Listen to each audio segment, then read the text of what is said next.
Hello, today I'm starting a new series, Mercury conjunctions. Now, Mercury is really, really important planet in the world we're living in at the moment. However, we are actually stepping into a different period soon. So this is very much to do with now. And the more spiritual side of the world is coming in. So things will change and we will go into more of Jupiterian time. So let's talk about let's talk about Mercury. And so Mercury is the prince. We have the sun, the king, queen is obviously moon, and this is their child, which is Mercury. Mercury in the natural zodiac rules, which is from Aries, rules third house, which is Gemini, and sixth house, which is Virgo. And I'm going to go through these two houses just briefly for those of you who are new to astrology. And I know it's a little bit boring for people who know, but third house is obviously rules hands, fingers, arms, and top of your shoulders. And it's also your throat chakra. Mercury rules your throat chakra. And so sixth house is stomach, digestion, like it's not just digestion of food, but it's also digestion of information, what we watch, what we hear, all of that, and what we see. It's all digesting information. So that's literally what what it's all about. Now, Mercury itself rules speech, rules the nervous system, rules your skin, and rule also allergies. Any form of allergy is to do with Mercury. Mercury is neuter in a sense. It's neither female or male. It's just like it's basically dependent on the house that it's sitting in, the sign that it's sitting in, and the influence that it has. It changes because it's the baby of the zodiac, and it rules Upachaya houses, third and sixth house, so they get better with time. Wherever Mercury sits, because it's obviously rules adolescents and children and young people. So wherever it sits in your chart, you are not obviously with everything to do with life we have to learn, but wherever Mercury is, we have to learn even more about it, if you like. And just like children, Mercury is very flexible with information, because what happens with all of us when we are young, we are much more open to things. We have our pineal gland working. We don't really see color in people, religion. We don't think about their belief systems. We accept everyone. So in a sense, like we don't really think, oh, I don't like this music or that person or anything like that. That's not how we work as a child. We actually, our environment, our conditioning, our parents, our schools, everything sort of shapes us, if you like. So anyway, yeah. So this is like this is the reason why they say wherever Mercury sits, it can. If it's sitting with benefics, it will be benefic. It'll act like a benefic. But if it's in sitting with malefics, it'll be malefic. So, for example, Mercury sitting with Venus will be very different to Mercury sitting with Mars. For one thing, one is friendly with her, the other one is enemy with her. And also, say, for example, as a young child, if you hang around with kids who are troublemakers, you are likely to be conditioned to be like them. So it doesn't necessarily mean you are like them, but you can be conditioned to be like that. Similarly, if you are with people who are quite Jupiterian, quite forward-looking and quite, optimistic and all of that, that is how Mercury is going to function. So it's very changeable, and therefore, as you can see that whatever house we're sitting in, we're a little bit immature about we think we know it, but actually we have to learn a lot more about it too. But Mercury in today's world, it's so, so important. So I'm just going to go through some of the indications. I haven't really made many notes, so I'm just going to, hopefully everything will come to me. I'm wearing green to honor it, and I'm going to publish this on a Wednesday, which is a day that's ruled by Mercury. It rules emeralds, it rules nature, it rules anything green, plants, it rules fast food, because obviously it's a fast moving planet. So Mercury, as I said, rules third and sixth house of natural zodiac. It's friendly with the sun, very, very good friends with Venus. And it's also, although some, I would say friendly towards Saturn, although it can be a little bit like Saturn, if you're sitting with Mercury, can really just drain it. And it's also, Rahu works well in Mercury signs, although I would probably say Rahu is a trickster, can make us tell lies. So if it's with planet of speech, we're more likely to be like fibbing. I'm not saying lying, just fibbing little white lies, things like that. But obviously it's got to be quite, Mercury, it is a malefic really. So, but it's also multi-talented. There are so many things that are ruled by Mercury. It's absolutely incredible. So let's make a start. So obviously it rules third house. So communication, this is exactly what I'm doing now. So it rules all of those things, everything to do with emails, texting, messaging, all social media, all mainstream media, newspapers, journalism, broadcasting. Crikey, what is it that it doesn't do? It rules travel. It rules movement, literally, because you're born first house, Aries, second house, family. When you get in the nurture of the family, third house, you start moving. It rules kind of also third house, also friends, colleagues, siblings. So this is the very first time you start like arguing with them, right? This is my toy. How you speak, how you get brave, how you get courageous and fight your corner. You express yourself. You're hot, you're cold, you're tired, all of those things. And it's Mercury rules students, young people, rules friends, mates, pals, teamwork, rules, as I said, neighbors, rules neighborhoods, what else? Rules commerce, stock market, money, currency. And obviously dollar notes are green, so it's very, very Mercury.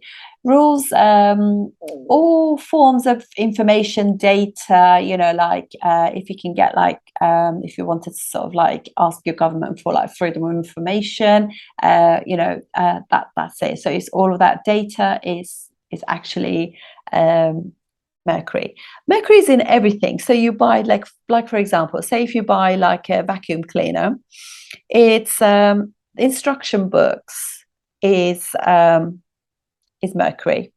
Learning is Mercury. Courses, skills, days out, picnics, cinema, singing, dancing, music, learning music, playing music, partying, all of those things are all Mercury and all third house. Making things with your hands is your dexterity is also Mercury. Mercury rules herbs. So herbal, Ayurvedic, healing things, all sixth house. So this is again Mercury. Reiki, massage, personal training, exercise, yoga. What else? Oh my God, there's so many things that it rules. Recipes, when you're cooking, recipes. Bringing people into your groups and teams and all of those things. It's also sixth house of competition is also to do with that as well. It's basically your ability to work things out. So like, you get a puzzle in front of you as a kid and you see the space that is empty and you're trying to match the shapes of toys to that. And so ability to work that out is and that as we grow older as well. So obviously, we could have like a cryptic puzzle, crosswords, all of those are. So it's also entertainment of whatever we are interested in. So whether it's YouTube, learning, or watching Netflix, all of those things are all to do with Mercury. Mercury is the organizer, and is practical, is intellectual. It's not intelligence. Intelligence is the sun, and it's not logical. That is Mars. So your how you organize yourself. This is also very much from the very, very moment you wake up. How do you organize yourself? I have to say, last 2.5 years, I just have not been able to. It just seems to take me longer and longer and longer to get myself sorted, because there's so much information going on, and I want to be really in, because of the other jobs that I do, I need to be in the know.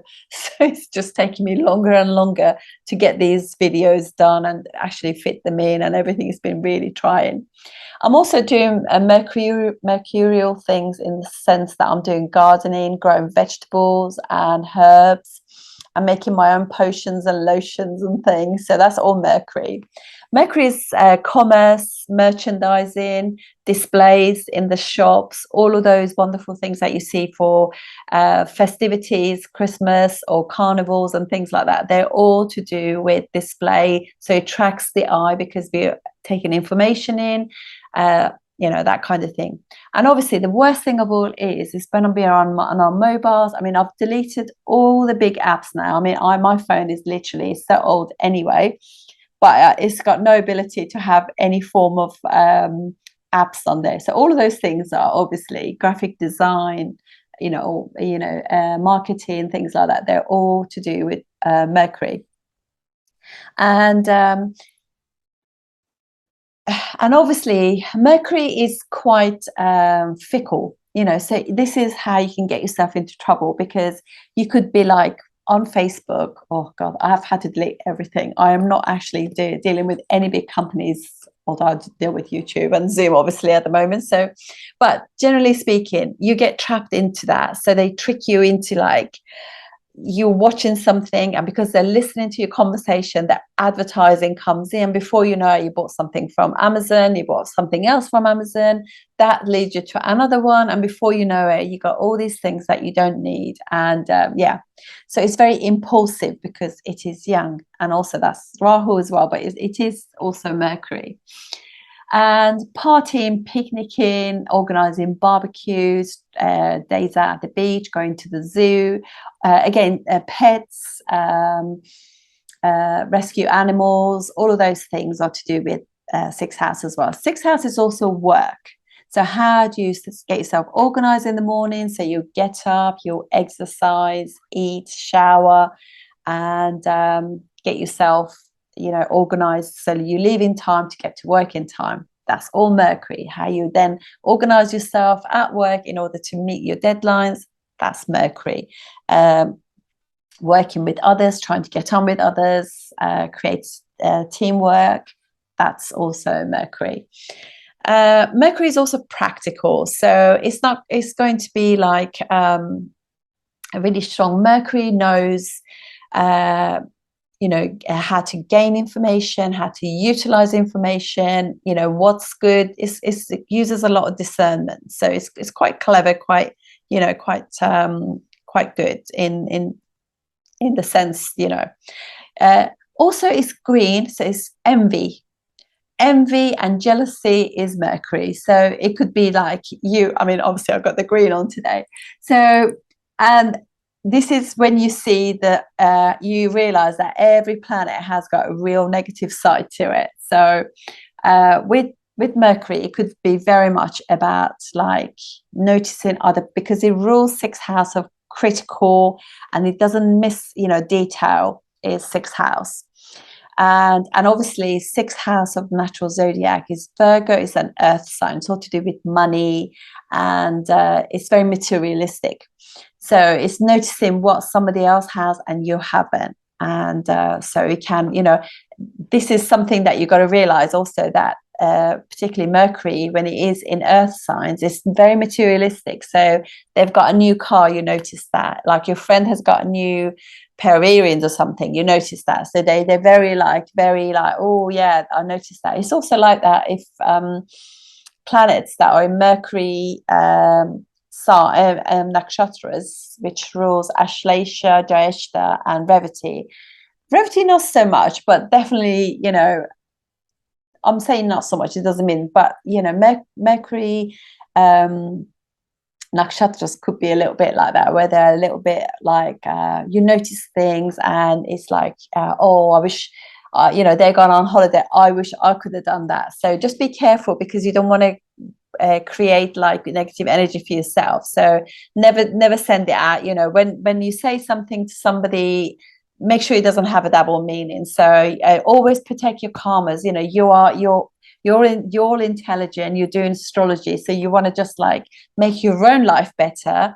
But like when some people give you double-edged, like they don't really mean it, so they just give you a compliment, but it's like a backhanded one. So all of us know, we know that we don't want something like that, because they don't really mean it. So, but actually what they do, these people, they make it harder for themselves. And inevitably we all have a sixth house, and sixth house is obviously is how you see that jealousy, and it's enemies as well. But we know them because sixth house is like an open house, so we actually notice and feel the energy that is negative, whereas eighth house and 12th house are secret enemies. We don't know that, they're just like doing it's like a little bit like voodoo-ish, bad black energy. But all of that, all it does, it traps that person in that negative thing. So I think it's always good to just let it go, because we all have these earth signs in our chart. We all have Mercury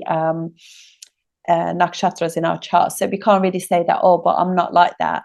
There's always going to be a situation where we can be like that. So we just have to, as spiritual souls who are awakened and want to just like have the better life, when you see that and you feel really bad, just like you send those bad energies away and just protect yourself, and just send love to other people, because you don't really know what they're going through. They could all be smiley, and that's not really necessarily how their life is. So what else? Okay, so I said, obviously Mercury rules, it's like Jupiter, it's really good for first house. So gets directional strength in the first house of the chart. So if it's in the ascendant, whether it's in D1 or any other of your subcharts, then that subchart you have massive focus on. Also works really well in the eighth house. That is one house that I can truly say the only planet that works really well in the eighth house is Mercury. So if you have it in your chart already, or one of your subcharts, or you're going to go through a planetary period, but Mercury is in your eighth house. I'm going through that right now. I'm loving it. It's absolutely amazing. So yeah, brilliant. And actually, if Mercury is also in, so despite all the difficulties that I've been through, I am just making the most of this sub period, because sub period of Mercury for me has just literally, that's what it's done. It's brought in the astrology that I've been studying for years. It's just made me want to share that with others. It's like a free gift to the world, write off some of my karma, even though I seem to be so ill. So I don't know, maybe like it's creating some issues along the way as well. But anyway, it's other people's issues. So you just got to just be open-hearted, don't you? And yeah, so if you have that in any subchart, happy days, that's brilliant. In one of the chart that having eighth house Mercury is fantastic, whether it is naturally in there or in a dasha, is when you get it in your D11 Aya. I don't mean the normal one, I mean the Aya, when Sage Aya is Iyer. If you get it in that one and Mercury is in the eighth house, you could suddenly gain. Now that gain, it could be monetary, it normally is. However, it could also be gain of knowledge, it could be gain of great friends, because obviously rules friends, gain of information that's important, gain of like lots of travel, a great job, all of that things. So all of those groups that can help you is amazing. So it also only has only aspects 7 houses opposite house, that's it. So so blesses is a benefic anyway, but it's if by association it is sitting with the malefic, and malefics are Saturn, Mars, Rahu, Ketu, then there is a difficulty there. And it's also not very good with Jupiter. Jupiter and Mercury are not very good. So you will notice that if you got Mercury in Jupiter signs or Jupiter nakshatras, which is Purnavasu, Vishaka, and also Purva Bhadrapada, Mercury doesn't do very well at all in these. And what it does, it just expands the person's mind and thinking process and learning. And it's very difficult to consolidate all that learning. So yeah, and it just really focusescapes the person for a while. If you've got a Mercury which is debilitated, don't worry, because you also need to know whether or not what the condition is in your D9. That is really what is going on, not necessarily D1. And the Navamsha chart, if if you find that it's in a strong position, then that is, sometimes when they're debilitated, they can be exalted in the Navamsha. But just check that, because this is the reason why it's very important to know to the minute when you were born. And what else? So the other thing is as well, it's also Mercury is in certain houses gives you wonderful ability. So as I said, 8th house and 1st house. 6th house is good as well, because obviously it's going to help you organize things, because Mercury is really good at working at obstacles of life and how to tackle those and get over those issues with using your intellect, being practical, and just like getting the timings right, getting the cooperation that you need in order to do things well. And Mercury, because it's a planet that likes to get on with other people, work with other people, is it can give you many what do you call it? It's a merchant, so you can actually get on with anyone. And so Mercury, as I said, is speech. When it's aspected by Rahu, or if it's in the 12th house or has got 12th house Lord aspect or something like that, it can actually, if it's in a good condition, it can really help you learn languages very quickly and just work out really sort of things to do with space, with astronomy, with other realms, with mysterious things. So amazing. It's got so many facets to it, really. It's unbelievable. And sometimes though, when Mercury is overly strong, where it's like in quite rigid signs and things, it can be too left-brained. So it could just be like, it could be just far too intellectual to actually really see the spiritual side of life. This is what, this is some of the reason why we've struggled because the world is so Rahu, so Mercury.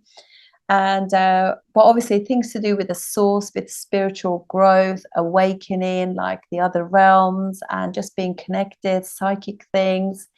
If they can't see it, they can't believe it. So they're really a little bit stuck in a 3D world, really, where, oh, well, prove it to me. And even if you prove it to them, if it's not in an intellectual manner, they really struggle with that. They just like, I don't know, it doesn't sit with them very well. So there is this issue there as well. So it's worth knowing that too. And what else do I want to say? So I already told you the planets that is, it works well with. One of the things is also that Mercury is obviously, when you are like Gemini ascendant or Virgo ascendant, what happens is Jupiter is in your 7th house. So this is why sometimes, this is what they call the Badak house for them, because what happens is for the dual signs, their 7th house or 7th lord can give them troubles. We all have that, so it's not just necessarily just them, but this is just for Gemini and Virgo ascendant. So they have some obstacles to get through to learn about, like relationships, business relationship, partnerships and things like that. And so Yeah, so that's the because they are attracted to somebody who is very like spiritual and thinking like the big picture, whereas they are stuck very much in the detail, like particularly Virgo, in the small detail, and they can't see how everything in the big picture is going to work out if the little detail is wrong. So they could be a little bit stuck with detail too, particularly Virgo ascendant. So but yeah, so this is why there are some challenges there, whereas Jupiter wants to see the big picture, and they attracted to people. I mean, this is how the balance in the world is really, but they're just thinking, oh, I'm reading all this classical, information, and there she is, or he is, on his social media, like uh, doing this and that. So and like the Geminis particularly like the gossipy columns and things like that. And yeah, so it's a little bit like two worlds apart, but that's how they balance each other out too. Anyway, I'm going to just kind of bring this to an end now. Hopefully I haven't missed anything. If I have, I will add it in another video, but let's start. I'm going to start with Mercury Sun together, because Mercury is a very fast moving planet, so as a result can be a bit fickle. It rules gay people as well, and it is also comedic. It's got fantastic timing. It's full of one-liners. It can mimic anything. It's all to do with copying, any printing, copying of anything. Is all of that. All jobs that are clerical are ruled um, by Mercury. Taxi drivers which travel short distances, short distance travel is ruled by them. They are also mercurial, because they do like small chat, social butterflies, that kind of thing. So anyway, let's start the ascendants. Thank you very much. Okay, I just came across some other notes about Mercury, so I thought I'd just put them in as well. So obviously Mercury rules internet, rules gaming, all sorts of gambling and things like that as well. It can be to do with Rahu, Mercury, but Mercury is all the entertainment places where we go to have fun, whether it's like ski slopes, indoor skiing, indoor sort of skating, all of those things have got things to do with Mercury. Mercury is also the editor too. So when you actually go through your, I don't know, say, apologies, so you write an essay and you go through it, that's also like Mercury editing, taking things out, or even editor or newspaper is ruled. They're all ruled by Mercury.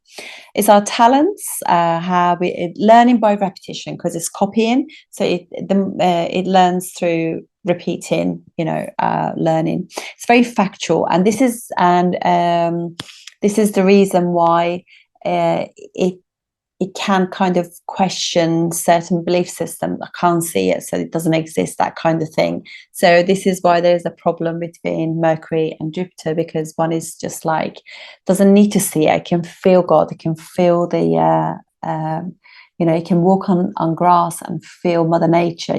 That's just like they are connected. They can receive downloads and things more easily, those people who are with higher realm. But whereas if you're stuck too much in the can't see it, so it doesn't exist, so it's just a lot more limited in that sense.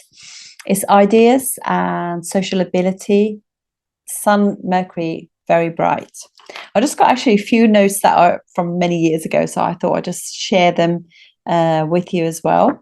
It's like Mercury, Rahu can give you, because obviously Mercury is what you call skin, can give you acne. Mercury, Mars can give you inflammation, eczema, that kind of thing. Mercury, Saturn can give dark patches on your skin. Mercury, Sun can give you sunburn, but it's the person will be very bright as a button, particularly if Mercury is not combust. And so let's see. Okay. So in the first house, this is like, obviously Mercury is chatting. If they go in the first house, they like to talk about themselves. Mercury in the second house like to talk about money, food, family. Third house like to talk about siblings and friends. Fourth house like to talk about land, property, mum, talking with mum. Fifth house like to love life and poems, poetry, and Sixth house likes to talk about work and nutrition. Seventh house likes to talk about love. Eighth house loves to talk about death, sex, siblings, taboo stuff. Ninth house talks about religion and belief system. 10th house likes to talk about work. 11th house likes to talk about friends and networks. 12th house likes to talk about bed pleasures. It's hilarious. Okay, so careers that, you know, what kind of things?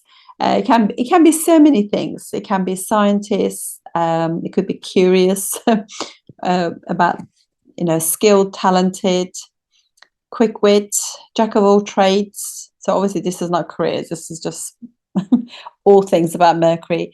It can be I'll put calculator. Calculators are ruled by Mercury. It's obviously a communicator, follower of the rules. If it's in bad dignity with Rahu, it can be a thief or you know, tell fibs. It doesn't necessarily have to be really, really bad and bend the rules. It can also be an eternal student. It's a great researcher, helpful, mediator, versatile, realist, friends, connections, sense of humor, loves knowledge, juggles things, especially with Swati Nakshatra. It's a realist and no harsh opinions if not involved with Mars. So Mars makes it that way. Obviously, and I've written like things about speech therapy, can be one of the jobs that they do.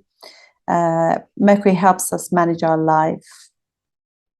They make good astrologers, astronomers with Rahu. Even a Kendra of Jupiter, great for knowledge and colleges. He rules post office stamps, stamp collecting. Anything you collect is ruled by Mercury.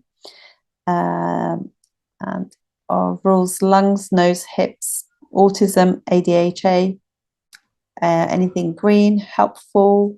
Already said that. Non-threatening, rules animal kingdom. And what else got here? It's your dexterity. Mercury in the second house of D4 will be good, obviously, because for property and things.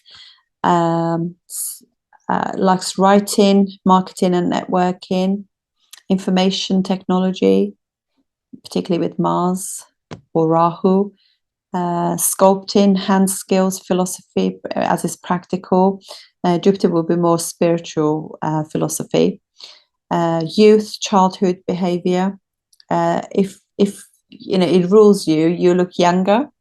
Plastic surgery as somebody wants youth. Plastic surgeon is Mars.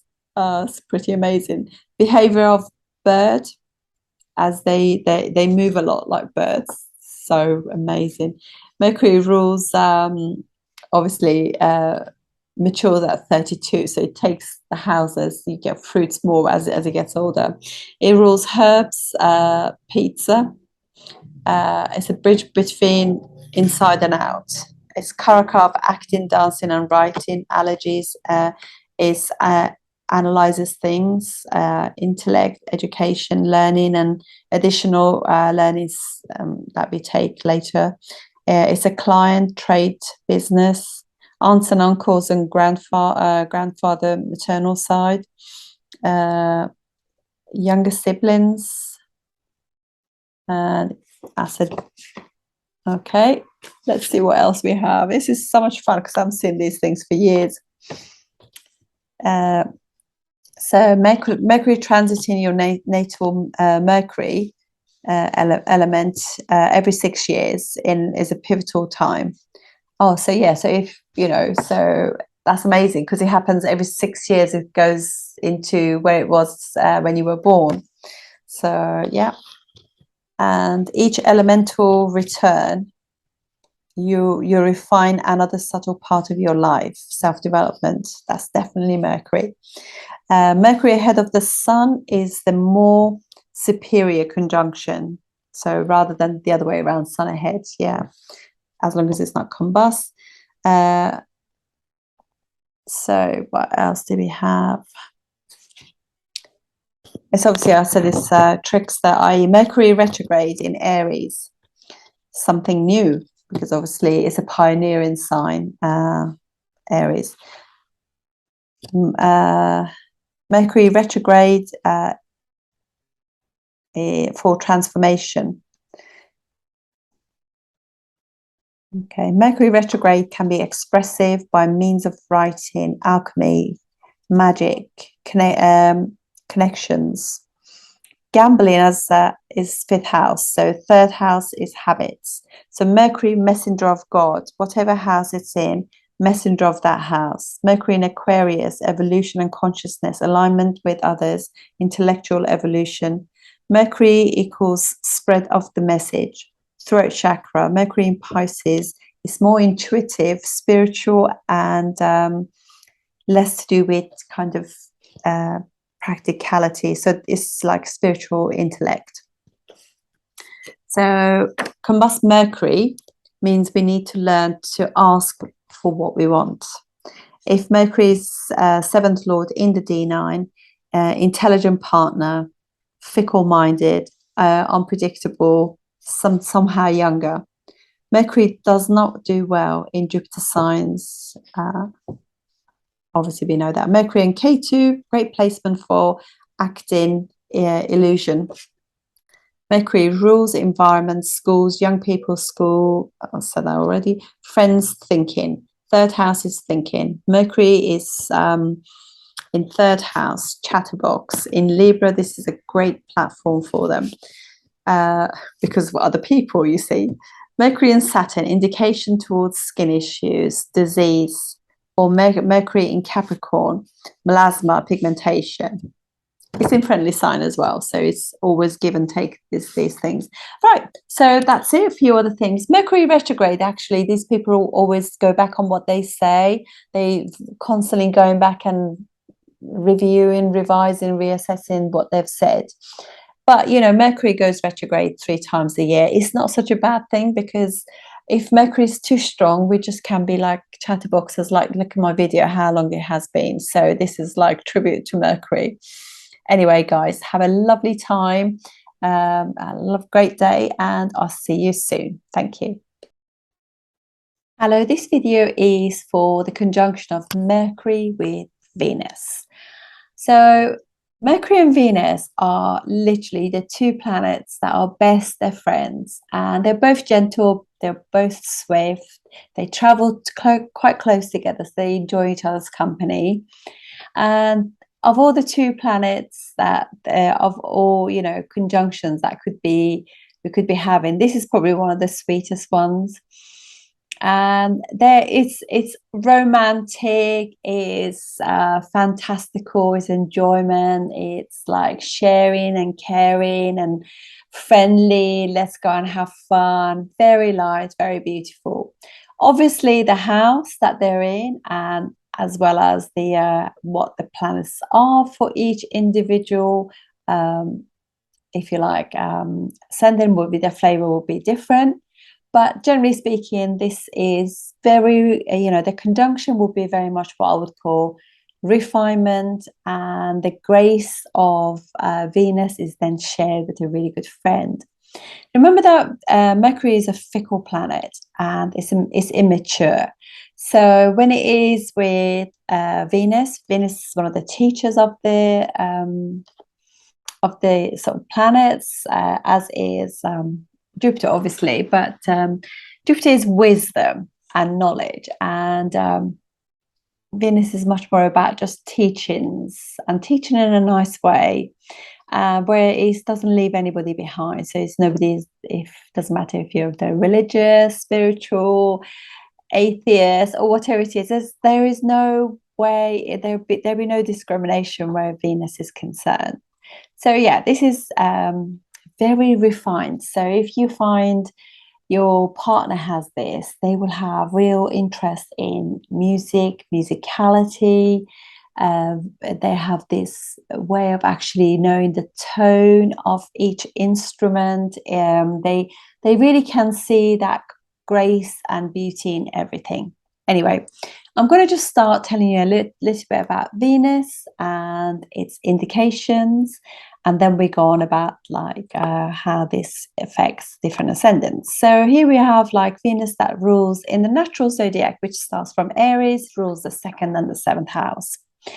And so this is second house is where moon is exalted. This is where receptivity, family, and all those beautiful things come together. So this is second house of family. You create a family when you become start a relationship with somebody. That union, that unity creates second house. Second house is normally activated for that, as can be 11th house and so forth, but it's like 11th house. So the resources of two people come together, and therefore there's more money, there's more, you know, support, having each other's back, being a unit.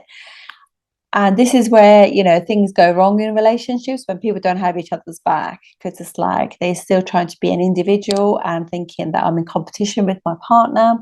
That's not how it works. So family values, as well as family resources, money, collections, assets. So for example, if they collect in a family thing, say they collect coins, or they collect antiques, they have an appreciations for textile, old fabrics, old literature, old music, all those kind of things. It's all about family values, what they value, what is their assets. And the most important family asset is family education that one gets from their parents and grandparents and other sort of relatives in our family. So it's like you see that in people, families who go picnicking on the beach and they collect all their rubbish, make sure it goes in appropriate bins, and then leave. And you see the kids do exactly the same. And then there are families who, as they walk, they just chucking their rubbish. They don't even notice it. It's almost like there's a fairy behind them picking things up.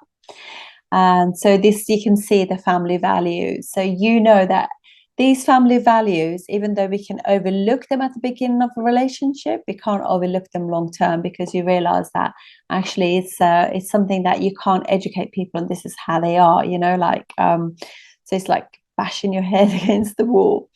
So the other thing I could say is, like, when they go to people's homes, people will take their shoes off, or other people, you know, whether or not the host says, yeah, keep your shoes on, they just happier to just leave their shoes at the front door, and other people just walk in. Doesn't matter that the rugs have just been cleaned. No, they just walk in.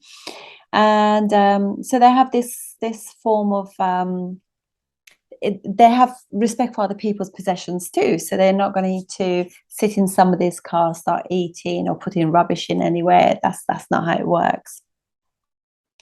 So it's always good to actually have people with those kind of values as yourself. You just tend to just easily educate your children about those very, very important values. As well as that value, they value themselves, they value their things, other people's things, they respect things. So they buy something and they look after it, rather than like you just see it, it's on the floor the moment it comes in from a shop, you know. So it was only just a desire at the time, whereas these people are more likely to be sustaining things long term. And that also means that they respect self and respect others, and they love themselves and love others. You know, this is just like self-value, because if I work so hard and I earn that money, I'm not going to just like chuck something on the floor and get it all creased or, you know, dirty. So they are very, you know, switched on about things like that. Choices that they make are literally for their own good, because they know something probably tastes good, but they're aware that I'm actually quite full at the moment, thank you, but I don't need to, you know, they know when to stop eating, they know when to, you know, that's they know certain things are more like a desire rather than, you know, long term, how, you know, they can take or leave things that are not good for them.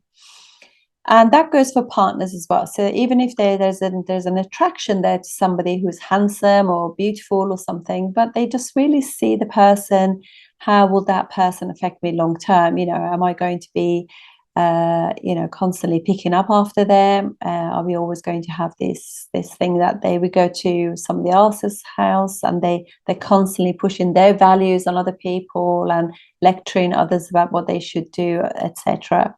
So they are aware of those things. So they choose partners that they know together they can just very harmoniously bring up a family. And so it's more like, and have each other's back rather than trying to have this competitive relationship with others. And everything they choose, partner, food, clothes, jobs, holidays, everything, they consider all their choices quite well to just see how does it sit with them. And equally when there is like they want to make sure they have a job, or they have a they dedicate their time at work to work and dedicate their home time to their family, because they want to have that nice balance between the two. So, and knowing that they don't want to bring all that stress home, and so if you overworking is a choice that you make. And so they don't self-sabotage normally, these kind of people. And this is also Taurus, second house of natural zodiac, is where moon is exalted. So it's all about like choices that's all to do with home, security, happiness, choices, being receptive, etc., etc. Venus also rules the seventh house of natural zodiac, which is other people, our public image, how people see us, our public karma, and how we form any type of relationship, whether it's business, or more sort of intimate relationships, even friendships. You can see how the person is able to just form relationships full stop. And they give and take. They are not going to be like Venus is all about like, I have a sandwich, I can cut it in half and we can both enjoy. They have generosity of heart and words. They just have grace. Venus is grace. So how will I feel if I sit down in front of somebody else and eat a whole sandwich and they're hungry? That's not Venus. So they have that social grace and ability to just like enjoy and see everything as beautiful. Social interactions.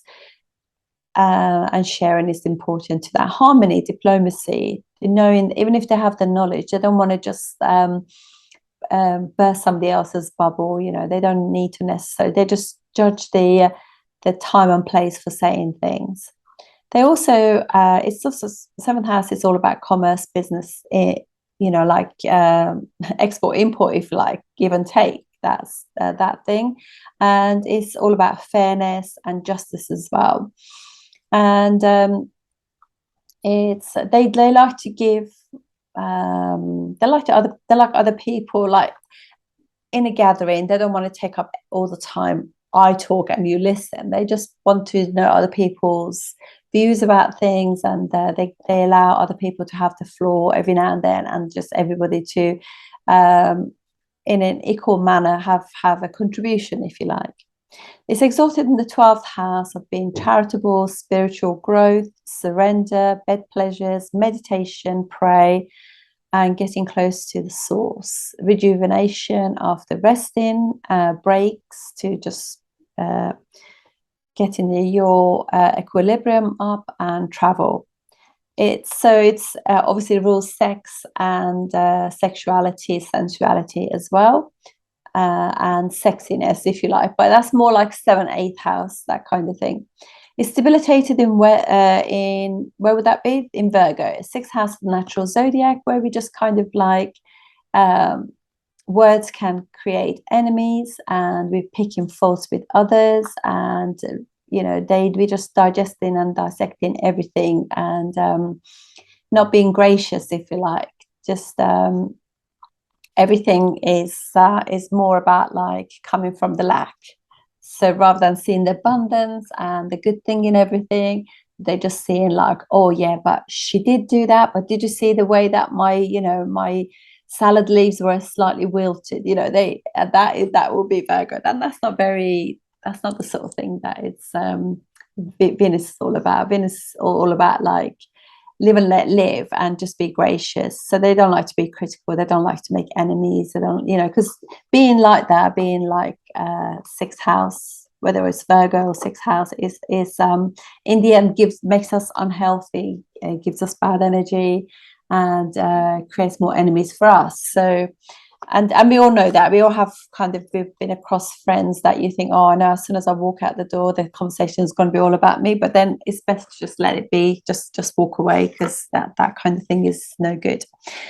So Mercury, Venus, best friends. And obviously Venus is friendly with Mercury and Saturn above all.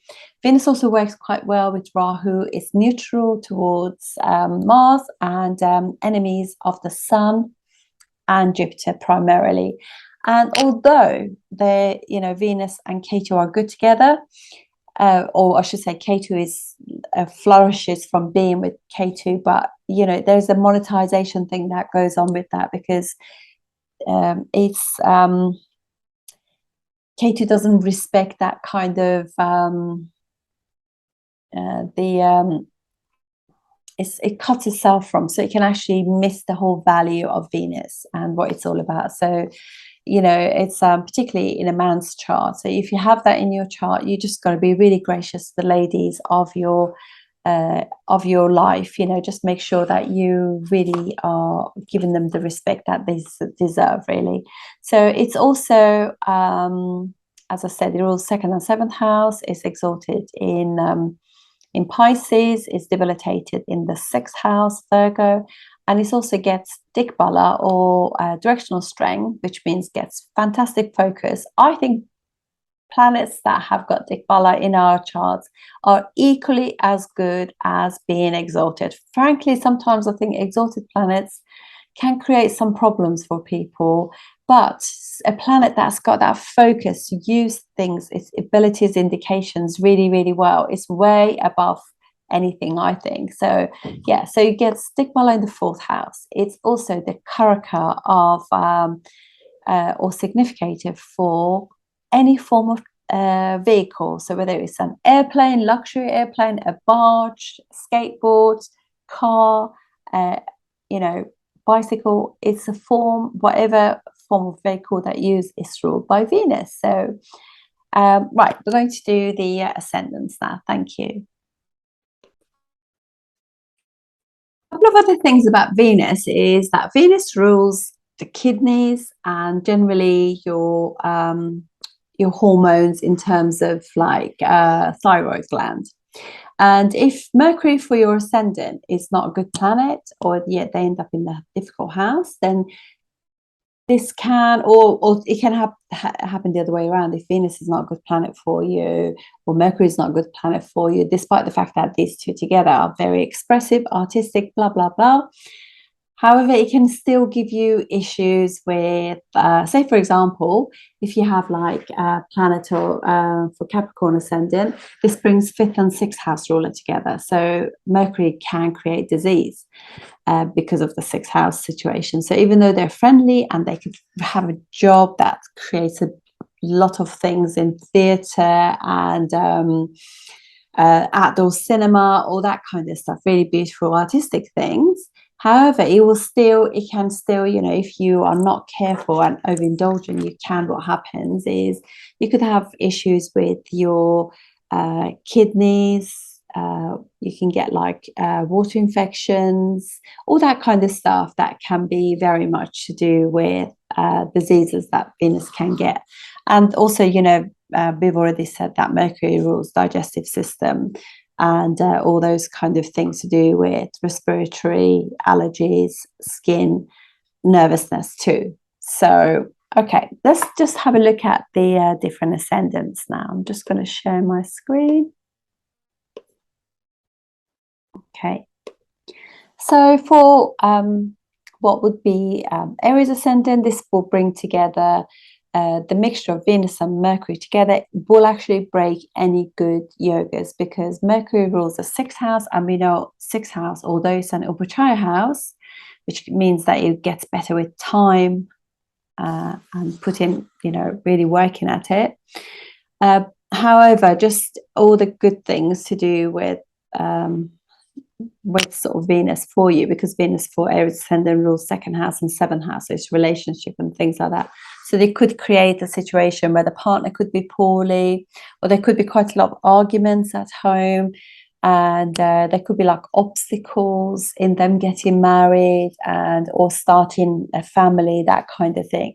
So there are all those kind of things going on where they could the marriage can bring debts, family can be against it, etc., etc. So even though, I mean, sixth house also means that things will get better with time, but it's just worth knowing. But if this person could also be very much charitable, working of service of others too, could be a nurse,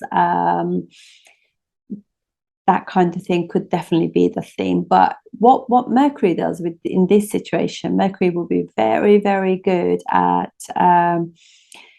being able to deal with things, will be very practical. They could be very quite handy to make things around the house work, for example. If like, you know, there are picture frames and things to be put up, or decoration and any form of job like that, they'll be amazing at it. They're really good. But you've got to be very careful not to micromanage your partner and just become like very nitty picky with them and just like, you didn't do this right, and just really treat them like an infant. So that could also happen. So it's worth knowing that. But yeah, it can actually, although it's a good expressive thing, they could have a beautiful voice though. I mean, this thing here brings, in this chart, brings second and third house ruler, so they have a really good voice. They'd be able to really sing well, and they could be very gracious with their words. But equally, they could also be quite like go for something and use words as their weapon of you know, dealing with things. So sixth house ruler and rules third house is you know, like communication. So got to be careful. It's both those sort of things, but they could be very good at picking up any form of musical instruments because they're so intellectual and so practical, and they're really good with their fingers and hands. They can make things, do things, that form of thing. Very sociable too, although they could have friends, arguments with friends, etc. as well. So we have to, once we know this, we can actually curb and just use the more benevolent side of the conjunction.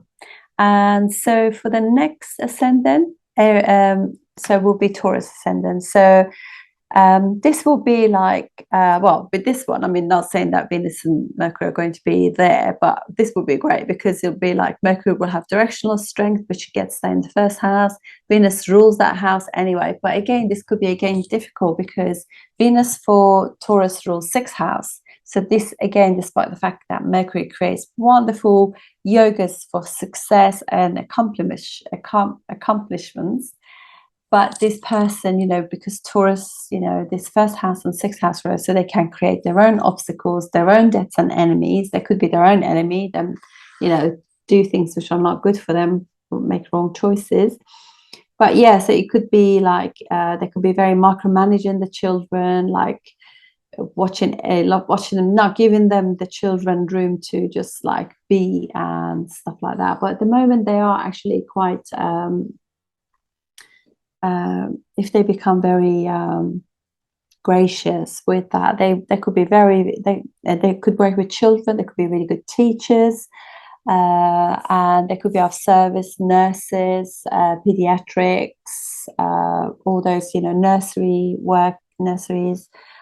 things like that, you know, work with very young children too, because Mercury rules children and young children at that, really. But yeah, this does break all the yogas because sixth house rule is involved in that.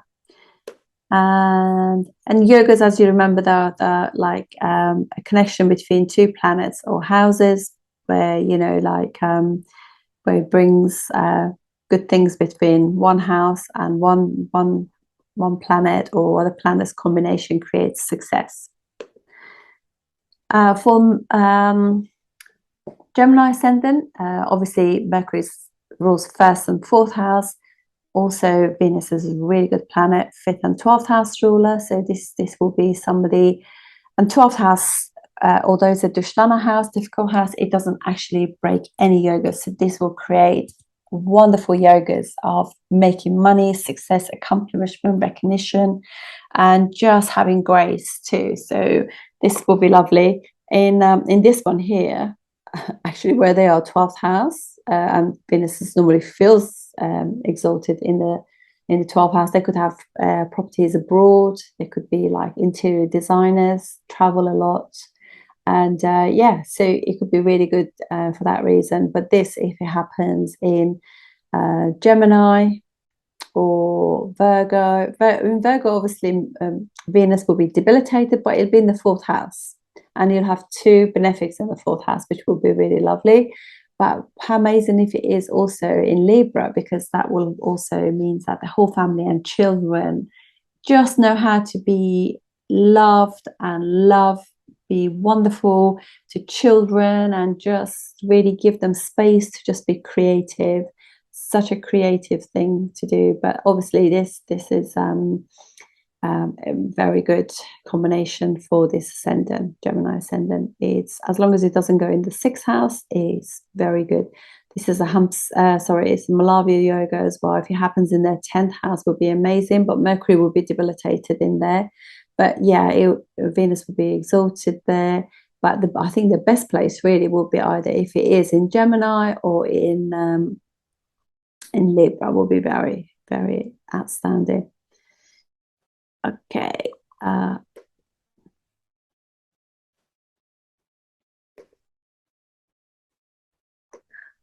It's not working again, is it? So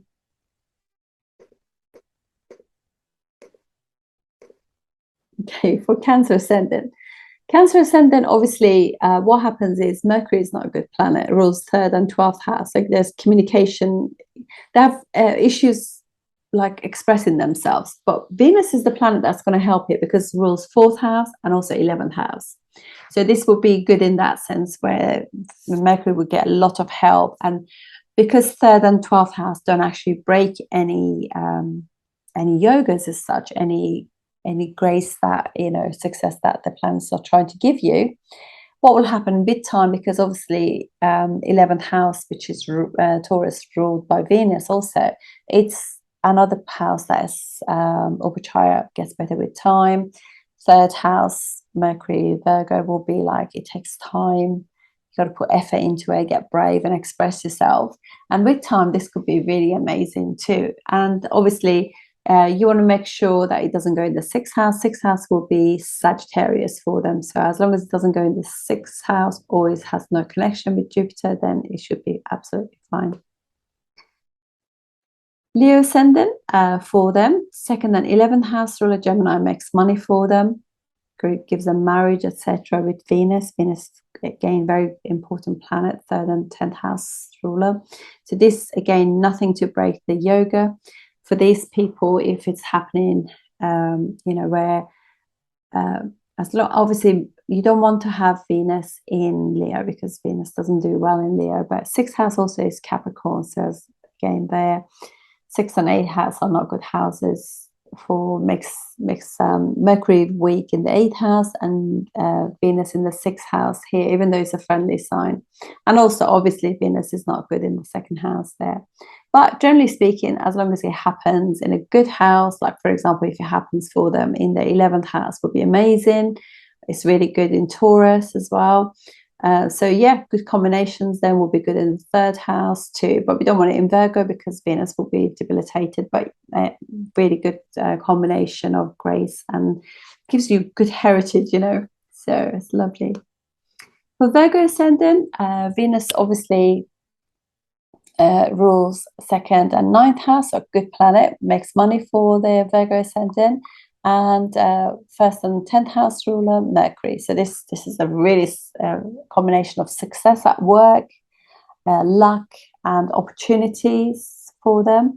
So in the 2nd house, that would be lovely. And in the 9th house, where they are in this chart, create some Malavya yoga, where Venus is like in own sign, in a trine, and is there with angular Lord Mercury. So amazing, really good.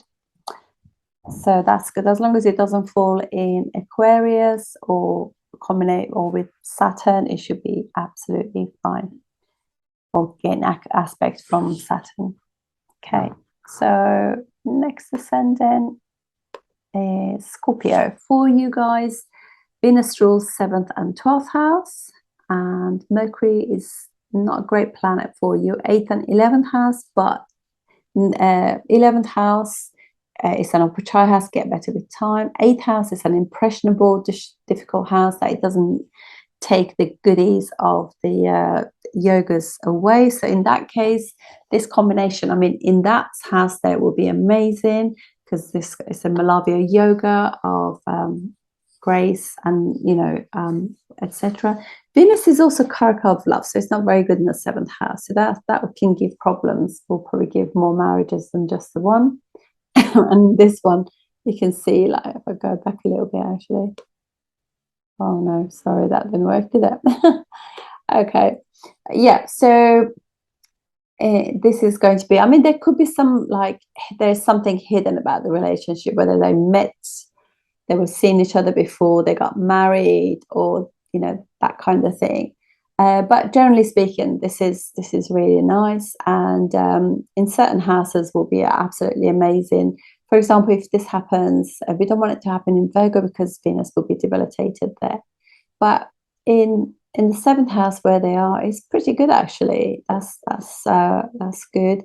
And both of them could do pretty well in the 3rd house and the 4th house. Here, Venus will have directional strength too, so it will help, and they're both in friendly signs. So, but as long as it's got no connection with Mars or the 6th house, it's not too bad.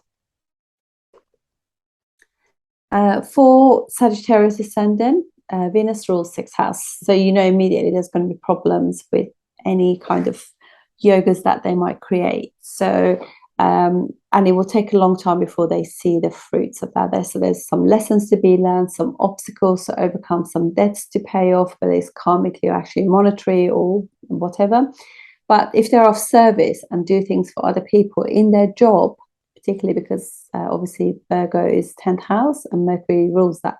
So they could also be like a medic and help people in that sense. So it will give them success in that way, rather than, so they have to work hard for it, really. But yeah, otherwise yogas are broken with that. But later on in life, they will just have fruits from it.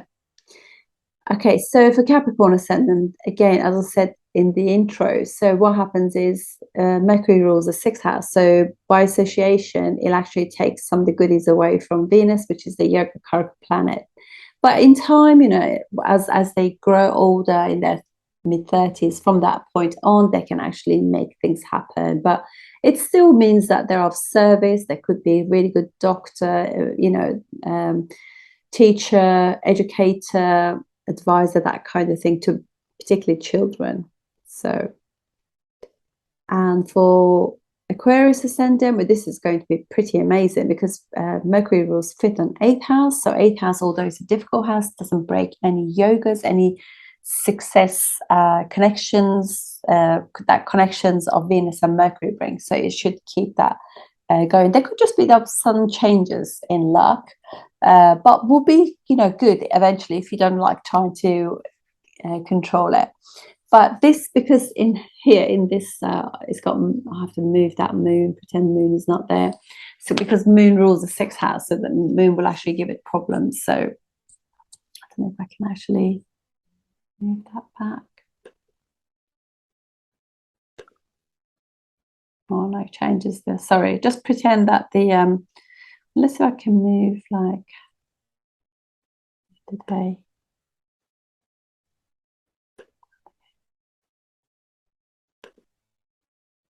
Oh, here we are. Yeah, so basically this is pretty good because it brings 4th and 5th house ruler together. So it's a wonderful Raja yoga, it's Malavya yoga, it's lovely lovely yoga for success and graciousness and greatness. And yeah, so it brings multiple things together. Venus is yoga karaka planet, rules for them the 4th and the 9th house. So it's a trinal and an angular law. So on its own, it can actually bring success anyway. And as long as it doesn't fall in the sixth house or it's not connected to the moon, it should be absolutely fine and give really good grace. Obviously, you don't want Venus to be in Virgo because it'd be debilitated, and also it's the eighth house. But generally speaking, it's pretty good. And also Mercury, Mercury, because it's debilitated in the second house. So, but it doesn't actually, Venus will help it because it'll be exalted, and it'll also be the Yoga Karaka planet. But again, it's probably better if both planets are in good condition, I think, in that sense. And now let's try the last ascendant, which is Pisces. So for Pisces, now actually what happens is Venus is not a good planet and Mercury is good. Mercury rules two angles, fourth and seventh house. When it comes together with the third and eighth house ruler, third and eighth house does not actually break any yogas. So in terms of the success and everything else, it can give that to you, but it just be like you go through some challenges and then that will help. You have to be happy to do, be accepting of transformation and sudden changes, and things will absolutely change for them. But yes, would be like somebody who's quite artistic and just a home environment, but they could be moving quite a lot because it brings third and fourth house rulers together. So this will be like a family that moves quite a lot, sudden changes in home environments. They live in space as such. But yeah, very artistic at the same time. The mom could be quite artistic, and so can the spouse. So those are the things that I see with that. So stop the share. I hope you enjoyed that, and I'll see you next time. Thank you for watching.